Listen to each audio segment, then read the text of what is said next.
Praise God. ದೇವರು ನಮ್ಮನ್ನು ಆಶೀರ್ವದಿಸಲಿ. ಯೇಸು ಕ್ರಿಸ್ತನ ಹೆಸರಿನಲ್ಲಿ ನಮಗೆ ಶುಭಾಶಯಗಳು.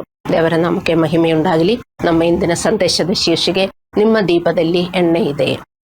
ನಮ್ಮ ಕ್ರಿಶ್ಚಿಯನ್ ಜೀವನವು ನಿನ್ನೆಯ ದೇವರ ಅನುಭವಗಳಿಂದ ಉಳಿಯುವುದಿಲ್ಲ. ನಮ್ಮ ಭೌತಿಕ ದೇಹಕ್ಕೆ ದೈನಂದಿನ ಪೋಷಣೆ ಅಗತ್ಯವಾಗಿರುವಂತೆ ನಮ್ಮ ಆಧ್ಯಾತ್ಮಿಕ ಜೀವನವು ದೇವರೊಂದಿಗೆ ನಿರಂತರ ಸಹವಾಸ, ಆತನ ವಾಕ್ಯಕ್ಕೆ ವಿಧೇಯತೆ ಮತ್ತು ಪವಿತ್ರಾತ್ಮಕ್ಕೆ ಸೂಕ್ಷ್ಮತೆಯನ್ನು ಬಯಸುತ್ತದೆ. ಈ ವಿಷಯಗಳನ್ನು ನಿರ್ಲಕ್ಷಿಸಿದಾಗ ನಮ್ಮ ಅರಿವಿಲ್ಲದೆ ಆಧ್ಯಾತ್ಮಿಕ ಮಂದತೆ ಬೆಳೆಯಲು ಪ್ರಾರಂಭಿಸುತ್ತದೆ. ಇಂದು ಈ ಸ್ಥಿತಿಯನ್ನು ನಾವು ಪರೀಕ್ಷಿಸೋಣ ಮತ್ತು ನಾವು ಆಧ್ಯಾತ್ಮಿಕವಾಗಿ ಎಚ್ಚರವಾಗಿ ಮತ್ತು ಬಲವಾಗಿ ಉಳಿಯುವುದು ಹೇಗೆ ಎಂದು ಕಲಿಯೋಣ. ಮಂದತೆ ಇದು ಅನೇಕ ವಿಶ್ವಾಸಿಗಳಲ್ಲಿ ಕಂಡುಬರುವ ಒಂದು ಸಾಮಾನ್ಯ ಲಕ್ಷಣವಾಗಿದೆ. ಅವರ ಕ್ರಿಶ್ಚಿಯನ್ ಜೀವನದ ಹಲವು ವರ್ಷಗಳ ನಂತರವೂ ಸಹ ಇದು ದುರ್ಬಲ ವಿಶ್ವಾಸಿಗಳಿಗೆ ಮಾತ್ರ ಸೀಮಿತವಾದ ಸಮಸ್ಯೆಯಲ್ಲ. ಇದು ಪ್ರಾಮಾಣಿಕ ವಿಶ್ವಾಸಿಗಳು, ನಿಷ್ಠಾವಂತ ಕೆಲಸಗಾರರು ಮತ್ತು ಸೇವೆಯಲ್ಲಿ ಸಕ್ರಿಯವಾಗಿ ತೊಡಗಿಸಿಕೊಂಡವರ ಮೇಲೂ ಪರಿಣಾಮ ಬೀರಬಹುದು. ಆದ್ದರಿಂದ ಕಾರಣ ಮತ್ತು ಪರಿಹಾರ ಎರಡನ್ನೂ ಅರ್ಥ ಮಾಡಿಕೊಳ್ಳುವುದು ನಮಗೆ ತುಂಬ ಮುಖ್ಯವಾಗಿದೆ. ಈಗ ನನ್ನ ಮಾತನ್ನು ಕೇಳುತ್ತಿರುವ ನಿಮ್ಮಲ್ಲಿ ಕೂಡ ಮಂದತೆ ಬೆಳೆಯುತ್ತಿರಬಹುದು. ಅದಕ್ಕೆ ನನ್ನ ಮಾತನ್ನು ತುಂಬ ಗಮನವಿಟ್ಟು ಕೇಳಿ. 10 ಕನ್ಯರ ದೃಷ್ಟಾಂತದಲ್ಲಿ ಯೇಸು ನಮಗೆ ಒಂದು ಆಸಕ್ತಿದಾಯಕ ದೃಶ್ಯವನ್ನು ನೀಡುತ್ತಾನೆ. ಮತ್ತಾಯ 25:5 ಹೇಳುತ್ತದೆ, ಮದುಮಗನನ್ನು ಬರಲು ತಡವಾದಾಗ ಅವರೆಲ್ಲರೂ ತೂಕಡಿಸಿ ನಿದ್ರಿಸಿದರು. ಬುದ್ಧಿವಂತ ಕನ್ಯರು ಮಾತ್ರವಲ್ಲ, ಬುದ್ಧಿಹೀನ ಕನ್ಯರು ಸಹ ನಿದ್ರಿಸಿದರು ಎಂಬುದನ್ನು ನಾವು ಗಮನಿಸಬೇಕು. ಯಾವುದೇ ವಿಶ್ವಾಸಿಯು ಮಂದತೆಯಿಂದ ಸಂಪೂರ್ಣವಾಗಿ ನಿರೋಧಕನಲ್ಲ ಎಂದು ಇದು ತೋರಿಸುತ್ತದೆ. ಬುದ್ಧಿವಂತ ಕನ್ಯರು ತೂಕಡಿಸಿದ್ದರು, ಆದರೆ ಅವರ ಬಳಿ ಎಣ್ಣೆ ಇತ್ತು. ಮದುಮಗನು ಬಂದಾಗ ಅವರು ಸಿದ್ಧರಾಗಿದ್ದರು. ಬುದ್ಧಿಹೀನ ಕನ್ಯರಿಗೆ ಆಳವಾದ ಸಮಸ್ಯೆ ಇತ್ತು. ಅದು ಮುಂದುವರಿಯಲು ಅವರಿಗೆ ಅಗತ್ಯವಾದದನ್ನು, ಅಂದರೆ ಎಣ್ಣೆ, ಇರಲಿಲ್ಲ. ಮುಖ್ಯವಾದ ಪ್ರಶ್ನೆ ಇದು. ಬುದ್ಧಿವಂತ ಕನ್ಯರು ಸಿದ್ಧರಾಗಿದ್ದಾಗ ಬುದ್ಧಿಹೀನ ಕನ್ಯರು ಏಕೆ ಸಿದ್ಧರಾಗಿರಲಿಲ್ಲ? 2 ಗುಂಪಿನವರು ಮದುಮಗನನ್ನು ನೋಡಲು ಬಯಸಿದ್ರು. ನಾವೆಲ್ಲರೂ ಇಲ್ಲಿ ಇರುವುದು ಒಂದೇ ಉದ್ದೇಶದಿಂದ. ನಮ್ಮೆಲ್ಲರೂ ತಂದೆ ಒಬ್ಬರೇ. ನಾವೆಲ್ಲರೂ ಓದುವುದು ಒಂದೇ ಬೈಬಲಿನಿಂದ. ಯಾರಿಗೂ ಬೇರೆ ಬೇರೆ ಬೈಬಲ್ ಇಲ್ಲ, ಯಾರಿಗೂ ಬೇರೆ ಬೇರೆ ತಂದೆ ಇಲ್ಲ. ದೇವರು ಮಾತ್ರ ನಮ್ಮ ತಂದೆ. ಇದು ನಮಗೆ ಒಂದು ಗಂಭೀರ ಪಾಠವನ್ನು ಕಲಿಸುತ್ತದೆ.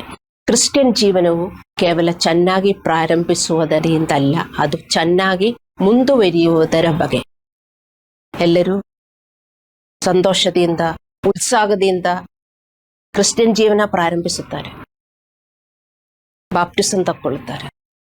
ಸ್ವಲ್ಪ ದಿನ ಎಲ್ಲರಿಗೂ ಖುಷಿ ಇರ್ತದೆ, ಆಮೇಲೆ ಅದೆಲ್ಲ ಹೊಟ್ಟೋಗುತ್ತದೆ.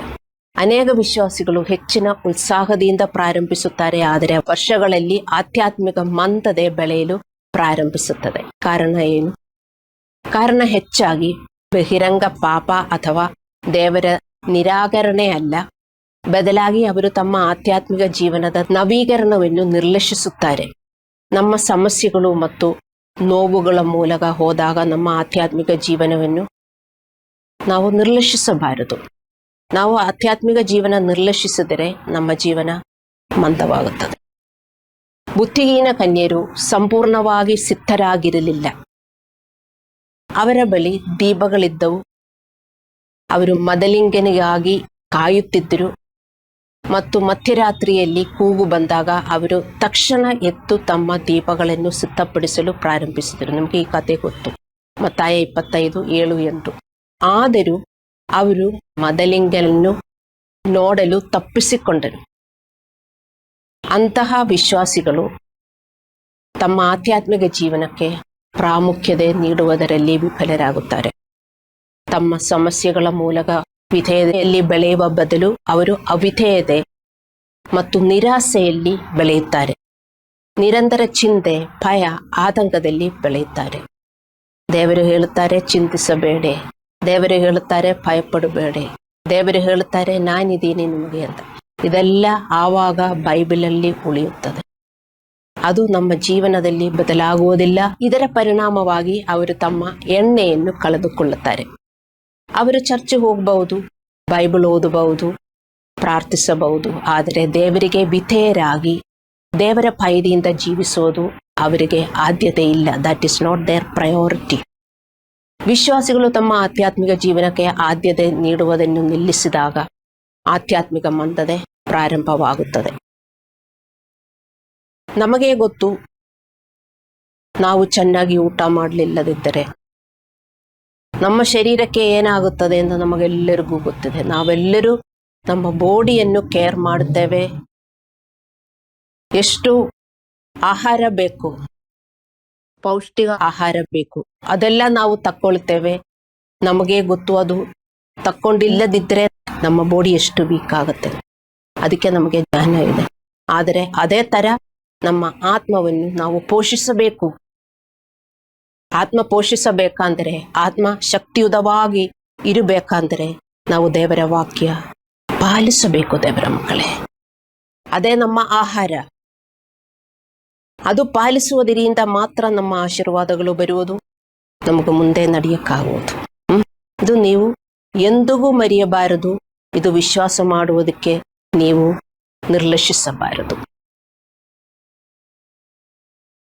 ವಿಶ್ವಾಸಿಗಳು ಎದುರಿಸುತ್ತಿರುವ ತೊಂದರೆಗಳು ಮತ್ತು ಒತ್ತಡಗಳಿಂದಾಗಿ ಪ್ರಾರ್ಥನೆ, ದೇವರ ವಾಕ್ಯ ಮತ್ತು ವಿಧೇಯದಲ್ಲಿ ಬೆಳೆಯುವುದನ್ನು ಮುಂದುವರಿಸುವ ಬದಲು ಅವರು ತಮ್ಮ ಸಮಸ್ಯೆಗಳಿಂದ ಚಿಂತಿತರಾಗುತ್ತಾರೆ ಮತ್ತು ಆ ಸಮಸ್ಯೆಗಳಲ್ಲೇ ಮುಳುಗುತ್ತಾರೆ. ಪರಿಣಾಮವಾಗಿ ಅವರ ದೀಪಗಳಿಂದ ಎಣ್ಣೆ ಕ್ರಮೇಣ ಕಡಿಮೆಯಾಗುತ್ತಾ ಹೋಗುತ್ತದೆ. ನಿಮಗೆ ಆಧ್ಯಾತ್ಮಿಕವಾಗಿ ನಮ್ಮ ದೀಪವು ಏನು?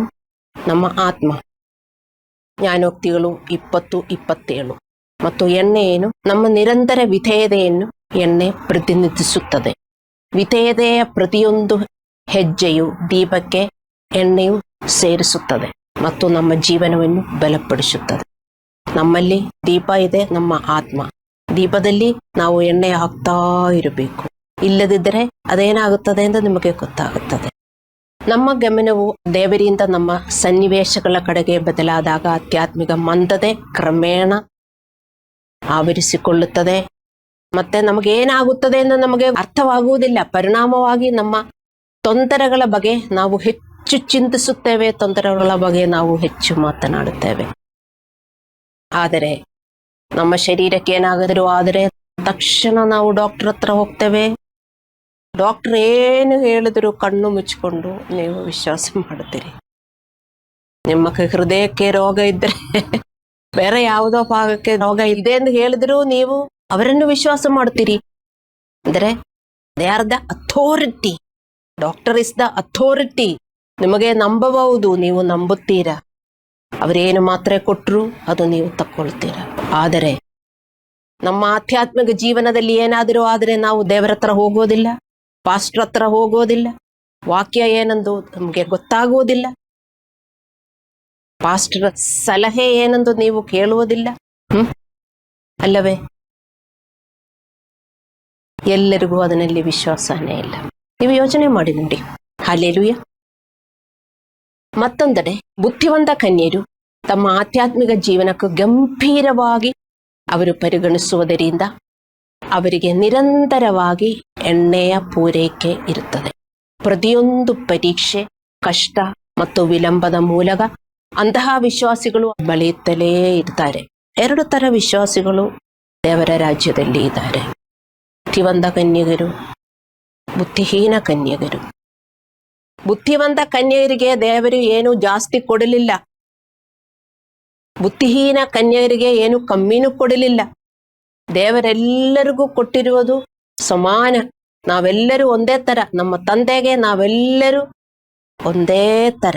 ಒಬ್ರಿಗೂ ಜಾಸ್ತಿ, ಇನ್ನೊಬ್ರಿಗೂ ಕಮ್ಮಿ ಎಂದು ಕೊಡಲಿಲ್ಲ. ನಿಮಗೇನು ಕೊಟ್ಟಿದ್ದಾರೋ ಅದೇ ನನಗೂ ಕೊಟ್ಟಿರೋದು. ಮತ್ತೆ ಅವರ ವರಗಳು, ಅಂದರೆ ಅವರ ಗಿಫ್ಟ್ಸು ಜಾಸ್ತಿ ಕಮ್ಮಿ ಕೊಟ್ಟಿರಬಹುದು. ಅದು ನಿಮಗೆ ಜಾಸ್ತಿ ಗಿಫ್ಟ್ ಇದ್ದರೆ ಜಾಸ್ತಿ ಕೆಲಸ ಮಾಡಬೇಕು. ಅದಕ್ಕೆ 10 ಕನ್ಯೆಯರ ದೃಷ್ಟಾಂತದಲ್ಲಿ ಬುದ್ಧಿವಂತ ಕನ್ಯೆಯರ ಬಳಿ ಆರಂಭಕ್ಕೆ ಸಾಕಾಗುವುದಷ್ಟು ಎಣ್ಣೆ ಇತ್ತು ಮಾತ್ರವಲ್ಲ, ವಿಳಂಬಕ್ಕೂ ಅವರ ಬಳಿ ಹೆಚ್ಚುವರಿ ಎಣ್ಣೆ ಇತ್ತು. ಅವರು ದೀರ್ಘ ಕಾಯುವಿಕೆಗೂ ಸಿದ್ಧರಾಗಿದ್ದರು. ಹೀಗಾಗಿ ಅವರ ಬಳಿ ಹೆಚ್ಚುವರಿ ಎಣ್ಣೆ ಇತ್ತು. ಹೆಚ್ಚುವರಿ ಎಣ್ಣೆಯು ದೇವರೊಂದಿಗೆ ಕಾಲಕ್ರಮೇಣ ನಿರ್ಮಿಸಲಾದ ಆಳವಾದ ನಿರಂತರ ಸಂಬಂಧವನ್ನು ಸೂಚಿಸುತ್ತದೆ. ಪ್ರಾಯೋಗಿಕವಾಗಿ ಹೇಳುವುದಾದರೆ ಹೆಚ್ಚುವರಿ ಎಣ್ಣೆಯು ದೇವರೊಂದಿಗೆ ನಿರಂತರವಾಗಿ ನಡೆಯುವುದರ ಫಲಿತಾಂಶವಾಗಿದೆ. ಪ್ರತಿಯೊಂದು ವಿಧೇಯತೆಯ ಕ್ರಿಯೆಯು ಪ್ರತಿ ಬಾರಿ ಯಾರು ನೋಡದಿದ್ದಾಗ ನೀವು ದೇವರನ್ನು ಪಾಲಿಸುವುದು, ಯಾರು ನೋಡದಿದ್ದಾಗ ನೀವು ದೇವರ ಸೇವೆಯನ್ನು ಮಾಡುವುದು ಮತ್ತು ಪ್ರತಿ ಬಾರಿ ರಾಜಿ ಮಾಡಿಕೊಳ್ಳುವ ಬದಲು ನಂಬಿಕೆಯನ್ನು ಆರಿಸಿಕೊಳ್ಳುವುದು ನಮ್ಮ ಆಧ್ಯಾತ್ಮಿಕ ಜೀವನ ಬೆಲೆಗೊಳ್ಳುತ್ತದೆ. ನಮ್ಮ ದೀಪದಲ್ಲಿ ಎಣ್ಣೆ ಜಾಸ್ತಿ ಆಗುತ್ತಾ ಇರುತ್ತದೆ. ಒಂದೊಂದು ವಿಧೇಯತೆಯು ನಮ್ಮ ದೀಪದಲ್ಲಿ ಎಣ್ಣೆ ಹಾಕುವಂತೆ ಎಂದು ನೀವು ಅರ್ಥ ಮಾಡಿಕೊಳ್ಳಬೇಕು. ಅದೇ ತರ ಒಂದೊಂದು ಅವಿಧೇಯತೆಯು ನಿಮ್ಮ ದೀಪದಿಂದ ಎಣ್ಣೆ ಹಂಗೆ ಹೋಗ್ತಾ ಇರುತ್ತದೆ, ಟ್ರೈ ಆಗುತ್ತದೆ ಎಂದು ನೀವು ಅರ್ಥ ಮಾಡಿಕೊಳ್ಳಬೇಕು. ದೀಪವು ನಿಧಾನವಾಗಿ ಎಣ್ಣೆಯನ್ನು ಉರಿಸುವಂತೆ ನಮ್ಮ ಆಧ್ಯಾತ್ಮಿಕ ಜೀವನವು ನಿಧಾನವಾಗಿ ಒತ್ತಡಗಳು, ಪ್ರಲೋಭನೆಗಳು, ಗೊಂದಲಗಳು, ಜವಾಬ್ದಾರಿಗಳು ಮತ್ತು ಜೀವನದ ಹೋರಾಟಗಳಿಂದ ಪ್ರಭಾವಿತವಾಗಿರುವಾಗ ಎಣ್ಣೆ ಅಂಕೆ ಕಮ್ಮಿ ಆಗ್ತಾ ಇರುತ್ತದೆ. ಹೊಸ ಎಣ್ಣೆಯನ್ನು ಸೇರಿಸದಿದ್ದರೆ ಅಂತಿಮವಾಗಿ ಜ್ವಾಲೆಯು ದುರ್ಬಲವಾಗುತ್ತದೆ. ಎಲ್ಲರಿಗೂ ಪ್ರಾಬ್ಲಮ್ಸ್ ಇದೆ. ಈ ಲೋಕದಲ್ಲಿ ಪ್ರಾಬ್ಲಮ್ಸ್ ಇಲ್ಲದ ಯಾರೂ ಇಲ್ಲ. ಆ ಪ್ರಾಬ್ಲಮ್ಸಿನ ನಡುವೆ ದೇವರ ಭಯದಿಂದ ದೇವರು ಹೇಳುವುದು ಮಾಡುತ್ತಾ ಹೋಗಿದರೆ ನಿಮ್ಮ ದೀಪದಲ್ಲಿ ಎಣ್ಣೆ ಅಂಕೆ ಜಾಸ್ತಿ ಆಗ್ತಾ ಇರುತ್ತದೆ ಮತ್ತು ನಿಮಗೆ ಜ್ವಾಲೆ ಜಾಸ್ತಿ ಇರುತ್ತದೆ. ಅದು ದೀಪದಲ್ಲಿ ಜ್ವಾಲೆ ಉರಿತಾ ಇದ್ದರೆ ಎಲ್ಲ ಕಾಣಿಸುತ್ತದಲ್ಲ, ಚೆನ್ನಾಗಿ ಕಾಣಿಸುತ್ತದಲ್ಲ. ಇಲ್ಲದಿದ್ದರೆ ಎಲ್ಲ ಅಂಧಕಾರವಾಗುತ್ತದೆ, ಕತ್ತಲಲ್ಲಿ ಇರುತ್ತದೆ. ನೀವು ಪಾಲಿಸುವುದಿಲ್ಲದಿದ್ದರೆ ನಿಮಗೇನಾಗಿದರೂ ನಿಮಗೂ ಗೊತ್ತಿಲ್ಲ. ಯಾಕೆ ನನಗೆ ಹಿಂಗಾಯಿತು, ಯಾಕೆ ನನಗಂಗಾಯಿತು, ಯಾಕೆ ಏನು ನನಗೆ ಚೆನ್ನಾಗಾಗ್ತಾ ಇಲ್ಲ, ಯಾಕೆ ಯಾವಾಗಲೂ ನನಗೆ ಕಷ್ಟ, ಯಾಕೆ? ನೀವು ನೋಡಬೇಕು, ನಿಮ್ಮ ದೀಪದಲ್ಲಿ ಎಣ್ಣೆ ಇದೆಯಾ, ನಿಮ್ಮ ಜ್ವಾಲೆಯು ಉರಿತಾ ಇದೆಯಾ? ಉರಿತಾ ಇಲ್ಲದಿದ್ರೆ ನಿಮಗೇನು ಕಾಣುವುದಿಲ್ಲ. ದೇವರ ಮಕ್ಕಳೇ ಇದೆಲ್ಲ ಅರ್ಥ ಮಾಡಿಕೊಳ್ಳಿ. ಅದಕ್ಕೆ ಯಾಕೆ ಇದು, ಯಾಕೆ ಇದು, ಯಾಕೆ ಇದು ನಿಮಗೆ ಯಾವಾಗಲೂ ಕ್ವಶ್ಚನ್ ಮಾರ್ಕ್ ಇರುವುದು. ನಿಮ್ಮ ದೀಪದಲ್ಲಿ ಎಣ್ಣೆ ನೀವು ಸುರಿಸುತ್ತಾ ಇಲ್ಲ. ಅದಕ್ಕೆ ಪ್ರತಿಯೊಂದು ಪರೀಕ್ಷೆಯು ನಿಮ್ಮ ಆಧ್ಯಾತ್ಮಿಕ ಜೀವನದ ಸ್ಥಿತಿಯನ್ನು ಬಹಿರಂಗಪಡಿಸುತ್ತದೆ. ನೀವು ಆತ್ಮದಲ್ಲಿ ನಡೆಯುವ ಬದಲು ಶರೀರದಲ್ಲಿ ಪದೇ ಪದೇ ಪ್ರತಿಕ್ರಿಯಿಸಿದಾಗ, ನಿಮ್ಮ ಸ್ವಯಂ ನಿಯಂತ್ರಣವನ್ನು ನೀವು ನಿರ್ಲಕ್ಷಿಸಿದಾಗ, ಸೋಮಾರಿತನ ಮತ್ತು ಕಾರ್ಯನಿರಂತರತೆಯು ನಿಮ್ಮ ಪ್ರಾರ್ಥನಾ ಜೀವನ ಮತ್ತು ಆಧ್ಯಾತ್ಮಿಕ ಜೀವನ ಅಥವಾ ಆಧ್ಯಾತ್ಮಿಕ ಶಿಷ್ಟುಗಳನ್ನು ರಾಜಿ ಮಾಡಿಕೊಳ್ಳಲು ಕಾರಣವಾದಾಗ ನಿಮ್ಮ ಆಂತರಿಕ ಜೀವನವು ಕ್ರಮೇಣ ದುರ್ಬಲಗೊಳ್ಳುತ್ತದೆ. ನೀವು ತುಂಬಾ ಬಿಸಿ, ಆಫೀಸಲ್ಲಿ ತುಂಬಾ ಕೆಲಸ, ಅಲ್ಲಾಂದರೆ ಸೋಮಾರಿತನ, ಲೇಸಿ, ಮಾಡಕ್ಕೆ ಆಗ್ತಾ ಇಲ್ಲ, ಬರುವುದೇ ಇಲ್ಲ. ಏನೇ ಆದರೂ ನೀವು ಮಾಡುವುದಿಲ್ಲ. ಏನಾಗುತ್ತದೆ? ಬೈಬಲ್ ಓದಲಿಲ್ಲದಿದ್ದರೆ, ಪ್ರಾರ್ಥನೆ ಮಾಡಲಿಲ್ಲದಿದ್ದರೆ, ಫೆಲೋಶಿಪ್ ಇಲ್ಲದಿದ್ದರೆ, ನೀವು ಮಿನಿಸ್ಟ್ರಿ ಮಾಡಲಿಲ್ಲದಿದ್ದರೆ ನಿಮಗೆ ಏನು ಪಾಲಿಸುವುದಕ್ಕೂ ನಿಮಗೆ ಶಕ್ತಿನೂ ಸಿಗುವುದಿಲ್ಲ. ನೀವು ತಿಳ್ಕೊಳ್ಳುತ್ತೀರಿ, ಅಯ್ಯೋ ಆತ್ಮದಿಂದ ಪ್ರತಿಕ್ರಿಯಿಸುವುದು ತುಂಬಾ ಕಷ್ಟ ಅಂತ, ಅಲ್ಲವೇ? ಸ್ವಲ್ಪ ಸೆಲ್ಫ್ ಕಂಟ್ರೋಲ್ ಮಾಡುವುದು ತುಂಬಾ ಕಷ್ಟ ಅಂತ ಹೇಳಿ, ಅದಿಲ್ಲದೆ ನಿಮಗೂ ಬರುವ ಕಷ್ಟ ಎಷ್ಟೊಂದಾಗುತ್ತೆ ಎಂದು ನಿಮಗೆ ಅರ್ಥ ಮಾಡುವುದು, ಅಲ್ಲವೇ? ನಾನು ಸತ್ಯವಲ್ಲ ಹೇಳುವುದು. ದೇವರ ದಾರಿಯಲ್ಲಿ ನಡೆಯುವುದು ಕಷ್ಟ ಅಂತ ಹೇಳಿಬಿಟ್ಟು, ಸೆಲ್ಫ್ ಕಂಟ್ರೋಲ್ ಮಾಡುವುದು ಕಷ್ಟ ಅಂತ ಹೇಳಿಬಿಟ್ಟು, ದೇವರ ವಾಕ್ಯವನ್ನು ಪಾಲಿಸುವುದು ಕಷ್ಟ ಅಂತ ಹೇಳಿಬಿಟ್ಟು ವಿಶ್ವಾಸಿಗಳು ಜೀವನ ಮಾಡಿದಾಗ ಅವರ ಕಷ್ಟಗಳು ಬೆಳೆಯುತ್ತಾ ಇರುತ್ತದೆ. ಇದು ತಪ್ಪಾದರೆ ನನಗೂ ಬಂದು ಹೇಳಿ ಪ್ರೈವೇಟ್ ಆಗಿ. ಯಾರಿಗೂ ಹೇಳಕ್ಕಾಗಲ್ಲ ಇದು ತಪ್ಪು ಅಂತ. ಇದೇ ಸತ್ಯ. ಅದಕ್ಕೆ ಕಷ್ಟಪಟ್ಟು ದೇವರನ್ನು ಪಾಲಿಸ್ರಿ ದೇವರ ಮಕ್ಕಳೇ. ಎಷ್ಟೇ ಕಷ್ಟವಾದರೂ ಸೆಲ್ಫ್ ಕಂಟ್ರೋಲ್ ಮಾಡ್ರಿ ದೇವರ ಮಕ್ಕಳೇ. ಎಷ್ಟೇ ಕಷ್ಟವಾದರೂ ನಿಮಗೂ ಕೊಟ್ಟಿರುವ ಉಡುಗೊರೆಯಿಂದ ದೇವರ ರಾಜ್ಯ ವಿಸ್ತರಣೆಗೆ ಏನಾದರೂ ಮಾಡಿ ದೇವರ ಮಕ್ಕಳೇ. ನಮ್ಮ ಪ್ರಾಬ್ಲಮ್ಸ್ ಫೇಸ್ ಮಾಡುವುದಕ್ಕೆ ಏನು ಬಲ? ಎಣ್ಣೆ. ಒಂದು ಜ್ವಾಲೆ ಉರಿಯುವುದಕ್ಕೂ ಶಕ್ತಿ ಏನು? ಎಣ್ಣೆ. ಜ್ವಾಲೆ ಉರಿಯುವ ಶಕ್ತಿ ಏನು? ಎಣ್ಣೆ. ಅದೇ ತರ ನಮ್ಮ ಪ್ರಾಬ್ಲಮ್ಸ್ ಫೇಸ್ ಮಾಡುವ ಶಕ್ತಿ ಏನು? ಅನುಸರಣೆ, ದೇವರನ್ನು ಪಾಲಿಸುವುದು. Each time you are obeying God, you are getting strength. You are getting strength. ಅದು ಅನುಭವಿಸುವವರಿಗೆ ಮಾತ್ರ ಅರ್ಥವಾಗುತ್ತದೆ. ಹಲ್ಲೆಲೂಯಾ. ಜ್ಞಾನೋಕ್ತಿಗಳು 24:10 ನಾವು ಓದುತ್ತೇವೆ, ಇಕ್ಕಟ್ಟಿನ ದಿನದಲ್ಲಿ ನೀನು ಬೆಳೆಲಿ ಹೋದರೆ ನಿನ್ನ ಬೆಲವು ಕೊಂಚವಾಗಿದೆ. ಇಕ್ಕಟ್ಟಿನ ದಿನದಲ್ಲಿ ಅಂದರೆ in your days of struggle ನೀನು ಬೆಳೆಲಿ ಹೋದರೆ, ಇಫ್ ಯು ಆರ್ ವೀಕ್, ನಿನ್ನ ಬೆಲವು ಕೊಂಚವಾಗಿದೆ. ಇಕ್ಕಟ್ಟಿನ ದಿನದಲ್ಲಿ, ಇಕ್ಕಟ್ಟು ನಮಗ ಹಂಗ ಬರ್ತಾ ಇರುತ್ತದೆ ದೇವರ ಮಕ್ಕಳೇ. ನಾವು ಸಾಯುವ ತನಕ ಕಷ್ಟದ ಸಮಸ್ಯೆಗಳು ದೌರ್ಬಲ್ಯವನ್ನು ಸೃಷ್ಟಿಸುತ್ತದ. ನಮಗೇನಾದ್ರೂ ಪ್ರಾಬ್ಲಮ್ ಅಂದರೆ ಆವಾಗ ಏನಾದ್ರೂ ನಮ್ಮಲ್ಲಿ ಸೃಷ್ಟಿಸುತ್ತದ? ನಮ್ಮಲ್ಲಿ ಇರುವುದೇ ಹೊರಗೆ ಬರುವುದು. ನಮ್ಮಲ್ಲಿ ಕೋಪ ಇದ್ರೆ ಆವಾಗ ಬರ್ತದೆ, ಕಹಿ ಇದ್ರೆ ಆವಾಗ ಬರ್ತದೆ, ಅಹಂಕಾರವಿದ್ರೆ ಆವಾಗ ಬರ್ತದೆ. ಆವಾಗ ಏನು ಹುಟ್ಟಿ ಬರುವುದಲ್ಲ, ನಮ್ಮಲ್ಲಿ ಇರುವುದೇ ಹೊರಗೆ ಬರುತ್ತದೆ. ಆದರೆ ಅದನ್ನು ಕೊಲ್ಲುತ್ತಾ ಇದ್ರೆ ಅದು ಬರಲ್ಲ. ಅರ್ಥ ಮಾಡಿಕೊಳ್ಳಿ. By the spirit if you kill your flesh you will live. So ನಮ್ಮಲ್ಲಿ ಇರೋದು ಮಾತ್ರ. ಸಂತೋಷ ಬರ್ತಾ ಇಲ್ಲದಿದ್ರೆ ಕೆಲವರು ಹೇಳ್ತಾರೆ ನನಗೆ ಸಂತೋಷನೇ ಬರ್ತಾ ಇಲ್ಲ ಅಂತ. ನಿಮ್ಮ ದುಃಖವನ್ನು ನೀವು ಕೊಲ್ಲಲಿಲ್ಲ, ನಿಮ್ಮ ಆತಂಕವನ್ನು ನೀವು ಕೊಲ್ಲಲಿಲ್ಲ. ಯಾಕೆ ಕೊಲ್ಲಲಿಲ್ಲ? ದೇವರನ್ನು ನಂಬಲಿಲ್ಲ, ದೇವರು ಹೇಳೋದನ್ನು ಮಾಡಲಿಲ್ಲ. ಅದಕ್ಕೆ ಸಂತೋಷ ಬರುವುದಿಲ್ಲ. ಕೆಲವರು ಹೇಳ್ತಾರೆ ಯಾಕೆ ನನಗೆ ಸಂತೋಷನೇ ಬರುವುದಿಲ್ಲ, ಸಂತೋಷವಾಗಿರಬೇಕು. ನೀವು ದುಃಖವನ್ನು ಕೊಂದ್ರೆ ಸಂತೋಷ ಬರ್ತದೆ. ಅದು ದೇವರನ್ನು ನಂಬಬೇಕು. ಹಲ್ಲೆಲೂಯಾ. ಸೊ ಕಷ್ಟದ ಸಮಯಗಳು ದೌರ್ಬಲ್ಯಗಳನ್ನು ಸೃಷ್ಟಿಸುವುದಿಲ್ಲ. ಅವು ನಮ್ಮೊಳಗೆ ಈಗಾಗಲೇ ಬೆಳೆಯುತ್ತಿರುವ ಶಕ್ತಿ ಅಥವಾ ದೌರ್ಬಲ್ಯಗಳನ್ನು ಬಹಿರಂಗಪಡಿಸುತ್ತದೆ ಅಷ್ಟೇ. ನಮ್ಮೊಳಗೆ ಏನೇನಿದೆ ಅದು ಮಾತ್ರ ಬಹಿರಂಗಪಡಿಸುತ್ತದೆ. ಆಧ್ಯಾತ್ಮಿಕ ಮಂದತೆ ಸಾಮಾನ್ಯವಾಗಿ ರಾತ್ರೋರಾತ್ರಿ ಕಾಣಿಸುವುದಿಲ್ಲ. ಅದು ಸ್ವಲ್ಪ ಸ್ವಲ್ಪವೇ ಬೆಳೆಯುತ್ತದೆ. ಪ್ರತಿಯೊಂದು ವಿಧೇಯತೆಯ ಕ್ರಿಯೆಯು ನಮ್ಮ ದೀಪದಲ್ಲಿ ಇರುವ ಎಣ್ಣೆಯನ್ನು ಉರಿಯುವಂತೆ ಮಾಡುತ್ತದೆ, ನೀವು ಮರಿಬಾರದು. ಆದರೆ ನಿರಂತರ ಅವಿಧೇಯತೆಯು ನಿರಂತರವಾಗಿ ಎಣ್ಣೆಯನ್ನು ಖಾಲಿ ಮಾಡುತ್ತದೆ. ಅದು ಆಧ್ಯಾತ್ಮಿಕ ಮಂದತೆ ಮತ್ತು ದೌರ್ಬಲ್ಯಕ್ಕೆ ಕಾರಣವಾಗುತ್ತದೆ. ಒಂದೊಂದು ದೇವರ ಆಜ್ಞೆಯು ನೀವು ಪಾಲಿಸಲಿಲ್ಲದಿದ್ದರೆ, ರಾಜಿ ಮಾಡಿದರೆ ನಿಮ್ಮ ಫ್ಲೇಮ್ ಹೋಗ್ಬಿಡ್ತದೆ ಎಂದು ನೀವು ಅರ್ಥ ಮಾಡಿಕೊಳ್ಳಬೇಕು. ಆದರೆ ಕಷ್ಟಪಟ್ಟು ಆ ಸೆಲ್ಫ್ ಕಂಟ್ರೋಲ್ ಮಾಡಿ, ಸ್ವಲ್ಪ ಮಲಗುವುದೆಲ್ಲ ಕಮ್ಮಿ ಮಾಡಿ, ದೇವರ ಕೆಲಸನು ದೇವರಿಗೂ ಮಾಡುವುದೆಲ್ಲ ಮಾಡಿದರೆ ನಿಮ್ಮ ದೀಪದಲ್ಲಿ ಓಯಿಲ್ ಹಂಗೆ ಸುರಿಯುತ್ತಾ ಇರುತ್ತದೆ. ಅದಕ್ಕಾಗಿಯೇ ನಿರಂತರ ನವೀಕರಣ ಅಗತ್ಯ. ಪ್ರಾರ್ಥನೆ, ವಿಧೇಯತೆ, ದೇವರೊಂದಿಗಿನ ಅನ್ಯೋನ್ಯತೆ ಮತ್ತು ಪವಿತ್ರಾತ್ಮದ ಮೇಲಿನ ಆಳವಾದ ಅವಲಂಬನೆಯ ಮೂಲಕ ವಿಶ್ವಾಸಿಯ ಜೀವನವು ಬಲಗೊಳ್ಳುತ್ತದೆ. ಮತ್ತು ಆಧ್ಯಾತ್ಮಿಕ ಮಂದತೆ ಅಪಾಯಕಾರಿ, ಏಕೆಂದರೆ ಅದು ವಿಶ್ವಾಸಿಗಳು ನವೀಕರಣವನ್ನು ಮುಂದೂಡುವಂತೆ ಮಾಡುತ್ತದೆ. ಆಧ್ಯಾತ್ಮಿಕ ಮಂದತೆ ಏಕೆ ಅಪಾಯಕಾರಿ ಎಂದು ನೀವು ಅರ್ಥ ಮಾಡಿಕೊಳ್ಳಬೇಕು. ಇವತ್ತು ನೀವು ಆಧ್ಯಾತ್ಮಿಕ ಮಂದತೆಯಲ್ಲಿ ಬೆಳೆಯುತ್ತಾ ಇರುವವರಾಗಿರಬಹುದು. ಈ ಮೆಸೇಜ್ ಅನ್ನು ಕೇಳಿಸಿಕೊಂಡ ಮೇಲೆ ನೀವದು ಇನ್ನು ಬೆಳೆಸಬಾರದು. ಅದು ಬೆಳೆದರೆ ನಿಮಗೇನಾಗುತ್ತದೆ ಅಂತ ಈ ಮೆಸೇಜಿನಿಂದ ನೀವು ಸ್ಪಷ್ಟವಾಗಿ ಅರ್ಥ ಮಾಡಿಕೊಳ್ಳಬೇಕು. ನಾನು ಇಲ್ಲಿಂದ ಕಥೆಯನ್ನು ನಿಮಗೆ ಹೇಳಿಕೊಡ್ತಾ ಇಲ್ಲ. ಅಲ್ಲಾಂದ್ರೆ ಏನೋ ಒಂದು ದೇವರ ವಾಕ್ಯ ಸುಮ್ಮನೆ ನಿಮಗೆ ಒಂದು ಚೆನ್ನಾಗಿರ್ಬೇಕು ಎಂದು ಹೇಳಿಕೊಳ್ತಾ ಇಲ್ಲ. ನೀವು ಅರ್ಥ ಮಾಡಿಕೊಳ್ಳಬೇಕು. ದೇವರು ಜೀವಿಸುತ್ತಾ ಇದ್ದರೆ ದೇವರ ವಾಕ್ಯಗಳು ಜೀವಿಸುತ್ತಾ ಇದೆ ಎಂದು ನೀವು ಅರ್ಥ ಮಾಡಿಕೊಳ್ಳಬೇಕು. ನಮಗೆ ಜೀವನ ಕೊಡುವುದು, ಸೌಖ್ಯ ಕೊಡುವುದು, ಹಣ ಕೊಡುವುದು ಎಲ್ಲ ನಿಮಗೆ ಏನು ಬೇಕು ಇವತ್ತು ಅದೆಲ್ಲ ದೇವರ ವಾಕ್ಯದಲ್ಲಿ ಇದೆ. ದೇವರ ಮಕ್ಕಳೇ ಅರ್ಥ ಮಾಡಿಕೊಳ್ಳಿ. ಇದಕ್ಕೆ ಕೊರತೆ ಇದೆ ನಿಮಗೆ. ದೇವರೆಲ್ಲ ಕೊಡುವವರು ಎಲ್ಲಿಂದ ಕೊಡ್ತಾರೆ?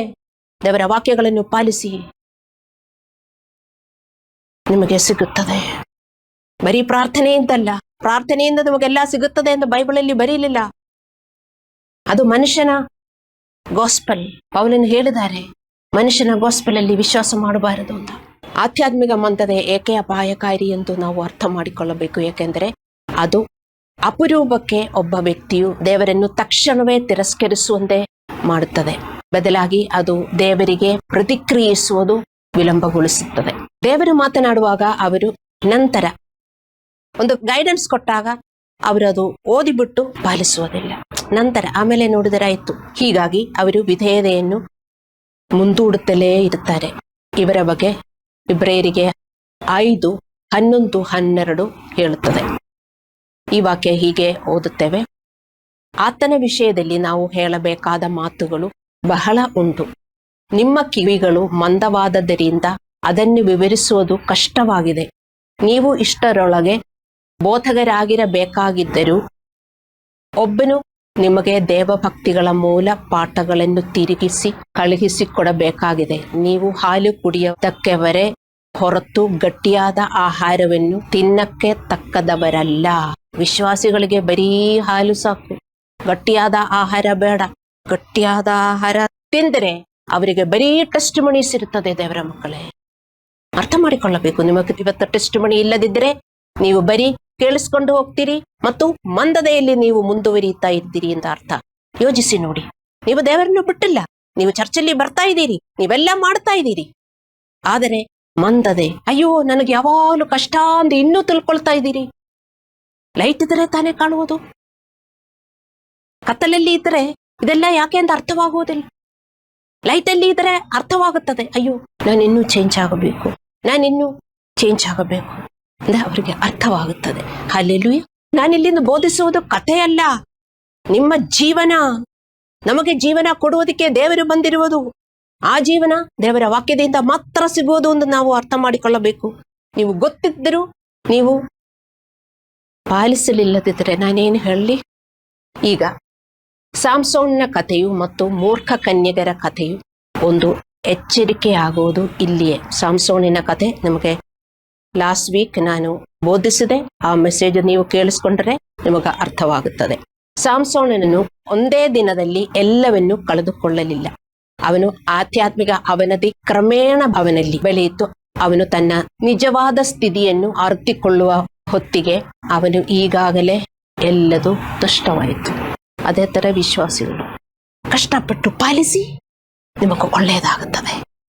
ಪಾಲಿಸೋದು ಕಷ್ಟ ಅಂತ ಹೇಳಿದರೆ ನಿಮಗೆ ನಾಳೆ ಕಷ್ಟ ಆಗುತ್ತದೆ. ಇದಕ್ಕೆ ಡೌಟೇ ಇಲ್ಲ. ಅರ್ಥ ಮಾಡಿಕೊಳ್ಳಿ. ಎಷ್ಟು ಕಷ್ಟ ಆದರೂ ಸೆಲ್ಫ್ ಕಂಟ್ರೋಲ್ ಮಾಡ್ರಿ. ಬೈಯಬೇಡರಿ, ಬೈಯುವರನ್ನ ಕಂಟ್ರೋಲ್ ಮಾಡಿ. ಅವರನ್ನು ಪ್ರೀತಿಸುವುದಕ್ಕೂ ಬರುವುದಿಲ್ಲ. ದೇವರು ಹೇಗೆ ನಮ್ಮನ್ನು ಪ್ರೀತಿಸಿದ್ದರು ಅದೇ ತರ ನಾವು ಪ್ರೀತಿಸಬೇಕು. ಅದು ಕಷ್ಟ ಅಂತ ಹೇಳಿದರೆ ನಿಮಗಿನ್ನೂ ಕಷ್ಟ ಆಗುತ್ತದೆ. ನ್ಯಾಯಸ್ಥಾಪಕರು 16:28 ನಾವು ಓದುತ್ತೇವೆ, ಸಾಮ್ಸೋನನನ್ನು ತನ್ನನ್ನು ತಗ್ಗಿಸಿಕೊಂಡು ದೇವರಿಗೆ ಮೊರೆ ಇಟ್ಟಿದ್ದಾನೆ. ಮತ್ತು 28-29 ದೇವರು ಅವನ ಪ್ರಾರ್ಥನೆಯನ್ನು ಕೇಳಿ ಅವನಿಗೆ ಮತ್ತೆ ಶಕ್ತಿಯನ್ನು ನೀಡುತ್ತಾನೆ. ಆದರೆ ಪುನಃಸ್ಥಾಪನೆಯು ಎಲ್ಲ ಪರಿಣಾಮಗಳ ಸಂಪೂರ್ಣ ಹಿಮ್ಮುಖವಾಗಿರಲಿಲ್ಲ.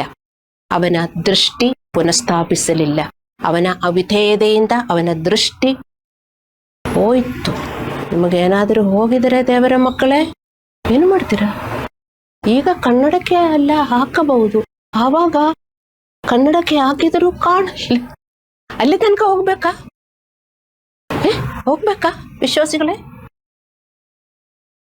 ಈಗ ಸ್ವಲ್ಪ ಕಣ್ಣಿಗೆಲ್ಲ ಪ್ರಾಬ್ಲಮ್ ಆಗಿದೆ, ಇದೆಲ್ಲ ಇದೆ ಅಂತ ನಮಗೆ ಅಡ್ಜಸ್ಟ್ ಮಾಡಬಹುದು. ಒಂದಿನ ಫುಲ್ ಹೋಗ್ಬಿಟ್ರೆ ಅದೇ ಆಯ್ತು.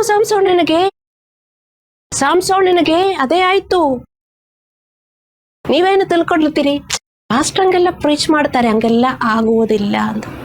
ತಕ್ಷಣ ಆಗುವುದಿಲ್ಲ, ವರ್ಷಗಳ ನಂತರ. ಹಲ್ಲೆಲೂಯಾ. ಮತ್ತು ಅವನ ದೃಷ್ಟಿ ಪುನಃಸ್ಥಾಪಿಸಲ್ಪಟ್ಟಿಲ್ಲ ಮತ್ತು ಅವನು ಸಾಯುವವರೆಗೂ ಸೆರೆಯಲಾಗಿಯೇ ಇದ್ದನು. ನ್ಯಾಯಸ್ಥಾಪಕರು 16:20-21. ಇಲ್ಲಿ ನಾವು ಅರ್ಥ ಮಾಡಿಕೊಳ್ಳಬೇಕಾದದು ಏನೆಂದರೆ, ದೇವರು ಪಶ್ಚಾತ್ತಾಪ ಪಡುವ ವಿಶ್ವಾಸಿಗಳನ್ನು ಪುನಃಸ್ಥಾಪಿಸುತ್ತಾನೆ. ಆದರೆ ಹಿಂದಿನ ಅವಿಧೇಯತೆಯ ಪರಿಣಾಮಗಳು ಉಳಿಯುತ್ತದೆ. ಅನುಭವವಾದ ಮೇಲೆ ಮಾತ್ರ ವಿಶ್ವಾಸಿಗಳು ದೇವರ ಹತ್ರ ಬರುವುದು. ಸಾಮ್ಸೋನಿನಂತೆ ನಾವು ದೇವರ ಕ್ಷಮೆ ಮತ್ತು ಪುನಃಸ್ಥಾಪನೆಯನ್ನು ಪಡೆಯಬಹುದು. ಆದರೆ ಅವಿಧೇಯತೆಯಿಂದ ಉಂಟಾದ ಕೆಲವು ನಷ್ಟಗಳು ಉಳಿಯಬಹುದು. ಬೇರೆ ರೀತಿಯಲ್ಲಿ ಹೇಳುವುದಾದರೆ, ನಮ್ಮ ಅಜಾಗರೂಕ ಆಧ್ಯಾತ್ಮಿಕ ಜೀವನ ಮತ್ತು ಅವಿಧೇಯತೆಯು ನಮ್ಮ ಅನೇಕ ಆಶೀರ್ವಾದಗಳನ್ನು ಕಳೆದುಕೊಳ್ಳುವಂತೆ ಮಾಡುತ್ತದೆ ಮತ್ತು ನಮ್ಮ ಜೀವನದಲ್ಲಿ ನೋವಿನ ನಷ್ಟಗಳನ್ನು ತರಬಹುದು. ದೇವರ ಮಕ್ಕಳೇ, ಇದು ಇವತ್ತ ನಾನು ಇಲ್ಲಿಂದ ಪ್ರೀಚ್ ಮಾಡುವುದು ಅಲ್ಲವಲ್ಲ. ನೀವು 20 ವರ್ಷಗಳಿಂದ ನನ್ನ ಮೆಸೇಜ್ ಅನ್ನು ಕೇಳಿಸ್ಕೊಳ್ಳಿ. ಇದೆ 20 ವರ್ಷಗಳ ಹಿಂದೆ ಇರುವ ಮೆಸೇಜು ಇದನ್ನಲ್ಲೇ ಇದೆ. ಅದನ್ನೆಲ್ಲೂ ನಾನು ಇದೇ ಬೋಧಿಸುವುದು. 20 ವರ್ಷಗಳಿಂದ ನನ್ನ ಸಭೆಯಲ್ಲಿ ಇರುವುದು ಇನ್ನೂ ಅದೇ ಕುರ್ಸಿಯಲ್ಲಿ ಇರ್ತಾರೆ, ಏನು ಬದಲಾವಣೆ ಇಲ್ಲ. ಅವರು ಕಾಯ್ತಾ ಇದ್ದಾರೆ ದೇವರೇನಾದ್ರೂ ಕೊಡಲಿ, ಆವಾಗ ನಾನು ಪಾಸ್ಟರ್ ಹೇಳುವುದೆಲ್ಲ ಮಾಡ್ತೀನಿ ಅಂತ. ಅಲ್ಲಿ ತನಕ ಹೋಗ್ಬಾರದು ದೇವರ ಮಕ್ಕಳೇ, ಅರ್ಥ ಮಾಡಿಕೊಳ್ಳಿ. ಹಲ್ಲೆಲೂಯಾ. ದೇವರು ಶ್ರಮಿಸಿ ಪುನಃಸ್ಥಾಪಿಸಿದರೂ ಕೆಲವು ನಷ್ಟಗಳು ಮತ್ತು ಪರಿಣಾಮಗಳು ಸಂಪೂರ್ಣವಾಗಿ ಚೇತರಿಸಿಕೊಳ್ಳಲಾಗುವುದಿಲ್ಲ. ಮೂರ್ಖ ಕನ್ಯೆಗರು ಸಹ ತಮ್ಮ ಆದ್ಯತೆಗಳನ್ನು ಅರ್ಥಿಕೊಂಡರು, ಆದರೆ ಮಧ್ಯರಾತ್ರಿಯಲ್ಲಿ ಕೂಗು ಬಂದಾಗ ಮಾತ್ರ. ಸಾಮ್ಸೋನನು ಮತ್ತು ಮತ್ತಾಯ 25ರಲ್ಲಿ ಇರುವ ಮೂರ್ಖ ಕನ್ಯೆಗರಿಂದ ವಿಭಿನ್ನವಾಗಿಸುತ್ತದೆ. ಇವರಿಬ್ಬರು ಮಧ್ಯೆ ಇರುವ ವ್ಯತ್ಯಾಸ ಅರ್ಥ ಮಾಡಿಕೊಳ್ಳಬೇಕು. ಸಾಮ್ಸೋನನು ಕೊನೆಗೆ ದೇವರ ಕಡೆಗೆ ತಿರುಗಿಕೊಂಡನು, ಆದರೆ ಬುದ್ಧಿಹೀನ ಕನ್ಯೆಯರು ತಡವಾಗುವವರೆಗೂ ಸಿದ್ಧರಾಗಿರಲಿಲ್ಲ, ಆದ್ದರಿಂದ ಅವರು ಸೋತರು. ಕೆಲವರು ಹೇಳ್ತಾರಲ್ಲ, ಹಂಗೆ ಪೋಸ್ಟ್ಪೋನ್ ಮಾಡ್ತಾ ಇರ್ತಾರೆ, ಮಾಡ್ತೀನಿ ಸಬ್ಮಿಟ್ ಮಾಡುವುದು ಮತ್ತು ಚರ್ಚಲ್ಲಿ ಬರುವುದು ಮತ್ತು ಹೋಗಿ ಅದೇ ತರ ಜೀವನ ಮಾಡುವುದು ಮತ್ತು ಚರ್ಚಲ್ಲಿ ಬಂದು ದೇವರೇ ಕ್ಷಮಿಸಿಯಿಂದ ಸಬ್ಮಿಟ್ ಮಾಡುವುದು, ಬರೀ ಸಬ್ಮಿಟ್ ಮಾಡಿಕೊಂಡೇ ಜೀವನ ಮಾಡುತ್ತಾರೆ. ಸಬ್ಮಿಟ್ ಮಾಡಿ, ನೀವು ಸಬ್ಮಿಟ್ ಮಾಡಿರುವುದನ್ನು ಒಬ್ಬೇ ಮಾಡಬೇಕು, ಅರ್ಥ ಮಾಡಿಕೊಳ್ಳಿ. ಆದರೆ ಮಾತ್ರ ನಿಮ್ಮ ದೀಪದಲ್ಲಿ ಓಯಿಲ್ ಬರುವುದು. ಮೂರ್ಖ ಕನ್ಯೆಯರು ಆಧ್ಯಾತ್ಮಿಕ ಸಿದ್ಧತೆಯನ್ನು ಕೊನೆಯ ಕ್ಷಣದವರೆಗೆ ಮುಂದುವರಿಯಬಹುದು ಎಂದು ಊಹಿಸುವ ಅಪಾಯವನ್ನು ತೋರಿಸುತ್ತದೆ. ಕಾಲಕ್ರಮೇಣ ಯಾರು ಮೂರ್ಖ ಕನ್ಯೆಯರಂತೆ ಆಗುವುದಿಲ್ಲ. ತಕ್ಷಣ ಯಾರಾದರೂ ಮೂರ್ಖ ಕನ್ಯೆಯರಂತೆ ಆಗುತ್ತಾರಾ? ಮೊದಲಿಂದೇ ಪಾಲಿಸುವುದಿಲ್ಲ, ಮೊದಲಿಂದೇ ರಾಜಿ ಮಾಡಿಕೊಂಡು ಬರುವವರು, ಮೊದಲಿಂದೇ ಎಕ್ಸ್ಕ್ಯೂಸ್ ಮಾಡಿಕೊಂಡು ಬರುವವರು. ಹಂಗೆ ಮಾಡಿ ನಾನು ಮಾಡ್ತೀನಿ ಪ್ರತಿಯೊಂದು ವರ್ಷ. ಈಗ 26 ಆಯ್ತು, 26 ಅಲ್ಲಿ ನಾನು ಪಾಲಿಸುತ್ತೀನಿ ಎಂದು ಹೇಳಿ ಡಿಸೆಂಬರ್ ಆದರೂ ಏನು ಚೇಂಜ್ ಇಲ್ಲ. ಮತ್ತು 27 ಆಯಿತು, ಮತ್ತು 27 ನಾನು ಪಾಲಿಸುತ್ತೀನಿ ಎಂದು ಹೇಳಿ ಏನು ಮಾಡುವುದಿಲ್ಲ. ಹಂಗೆ ನಿಮ್ಮೆಲ್ಲ ನಿಮಗೆ ನಷ್ಟವಾಗುತ್ತದೆ. ನಿಮ್ಮ ದೀಪ ಮಂದವಾಗುತ್ತಿದೆ ಎಂದು ನಿಮಗೆ ಗುರುತಿಸಿದರೆ ಕಾಯಬೇಡ್ರಿ. ಇಂದು ಪಶ್ಚಾತ್ತಾಪ ಮತ್ತು ನವೀಕೃತ ನಿರಂತರ ವಿಧೇಯತೆ, ಪ್ರಾರ್ಥನೆ ಮತ್ತು ದೇವರಿಗೆ ಭಕ್ತಿಯ ಮೂಲಕ ನಿಮ್ಮ ಎಣ್ಣೆಯನ್ನು ತುಂಬಿಸಿಕೊಳ್ಳುವ ದಿನ ಇವತ್ತು. ನಮಗೆ ಅರ್ಥವಾಯ್ತಲ್ಲ? ನಿಮ್ಮ ಎಲ್ಲಾ ಹೋರಾಟಗಳ ಮಧ್ಯೆಯೂ ಸಂತೋಷಕರ ಮತ್ತು ಶಾಂತಿಯುತ ಜೀವನವನ್ನು ನಡೆಸಲು ನಿಮ್ಮ ದೀಪದಲ್ಲಿ ನಿರಂತರವಾಗಿ ಎಣ್ಣೆ ಇರಬೇಕು. ನಮಗೆ ಹೋರಾಟಗಳು ಬರುತ್ತದೆ, ಪ್ರಾಬ್ಲಮ್ಸ್ ಬರುತ್ತದೆ, ಕಷ್ಟಗಳು ಬರ್ತದೆ. ಅದೆಲ್ಲ ಸಂತೋಷದಿಂದ ನಾವು ನೋಡ್ಬೇಕಂದ್ರೆ, ದೇವರನ್ನು ನಂಬಿ ಸಂತೋಷದಿಂದ ನೋಡಬೇಕಂದ್ರೆ ನಿಮ್ಮ ದೀಪದಲ್ಲಿ ಎಣ್ಣೆ ಇರಬೇಕು. ಎಣ್ಣೆ ಇಲ್ಲದಿದ್ದರೆ ನಿಮಗೆ ತುಂಬಾ ದುಃಖ ಉಂಟಾಗುತ್ತದೆ, ನಿಮಗೆ ಭಯ ಉಂಟಾಗುತ್ತದೆ. ಎಣ್ಣೆ ಇದ್ರೆ ದುಃಖ ಬರಲ್ಲ. ನಿಮ್ಗೆ ಗೊತ್ತು ದೇವರಿದ್ದಾರೆ, ನನಗೆ ಬಿಡುಗಡೆ ಕೊಡ್ತಾರೆ ಅಂತ. ಎಣ್ಣೆ ಇಲ್ಲದಿದ್ರೆ ನಿಮಗೆ ದುಃಖ ಬರುತ್ತದೆ, ಭಯ ಬರುತ್ತದೆ. ಮತ್ತು ದೇವರಿಗೆ ನಾವು ಮಾಡುವ ಪ್ರತಿಯೊಂದು ವಿಧೇಯತೆಯು ನಮ್ಮ ದೀಪಕ್ಕೆ ಎಣ್ಣೆಯು ಸುರಿಸುತ್ತದೆ. ಆದರೆ ಆತನನ್ನು ಪಾಲಿಸುವುದನ್ನು ನಿರ್ಲಕ್ಷಿಸುವುದರಿಂದ ನಮ್ಮ ಎಣ್ಣೆಯು ಕಡಿಮೆ ಆಗುತ್ತದೆ ಮತ್ತು ಮಂದತೆಯು ಹೆಚ್ಚಾಗುತ್ತದೆ ಎಂದು ವಿಶ್ವಾಸಿಗಳು ಅರ್ಥ ಮಾಡಿಕೊಳ್ಳಬೇಕು. ನಾವು ಕಣ್ಣುಗಳನ್ನು ಮುಚ್ಚಿ ಪ್ರಾರ್ಥನೆ ಮಾಡೋಣ.